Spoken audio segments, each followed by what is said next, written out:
પદરા સમાચારમાં આપનું સ્વાગત છે। કરજણમાં રખડતા ઢોરના ત્રાસ બાદ તંત્ર હરકતમાં આવ્યું છે। લોકોમાં રોષ યથાવત છે। વૃદ્ધ મહિલા પર હુમલાની ઘટના બાદ નગરપાલિકાએ શરૂ કરી છે કાર્યવાહી।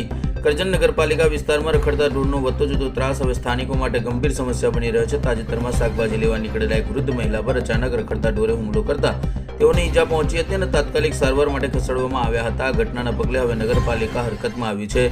જોકે સ્થાનિક લોકોનું કહેવું છે કે આ કાર્યવાહી ઘોડા છૂટી ગયા બાદ તબેલાને તાળું મારવા જેવી છે। લોકોના જણાવ્યા અનુસાર લાંબા સમયથી રખડતા ઢોર અંગે અનેક રજૂઆતો કરવામાં આવી હતી, છતાં તંત્ર દ્વારા સમયસર યોગ્ય પગલાં લેવામાં નહોતા આવ્યા। સ્થાનિકો નાગરિકો એવી લાગણી છે કે દુર્ઘટના બન્યા બાદ હવે તંત્ર પોતાની નિષ્ફળતા છુપાવવા માટે કાર્યવાહી હાથ ધરી રહ્યું છે। લોકોની માંગ છે કે માત્ર થોડા દિવસ માટે નહીં પરંતુ સતત ધોરણે રખડતા ઢોરને પકડવાની અને શહેરમાં સુરક્ષિત વાતાવરણ જાળવવાની કામગીરી હાથ ધરવામાં આવે। નાગરિકોએ નગરપાલિકા તંત્રને અપીલ કરી છે કે જાહેર સુરક્ષાને પ્રાથમિકતા આપીને રખડતા ઢોરની સમસ્યાનું કાયમી નિરાકરણ લાવવા આવે, જેથી ભવિષ્યમાં આવી દુર્ઘટનાઓ ના બને।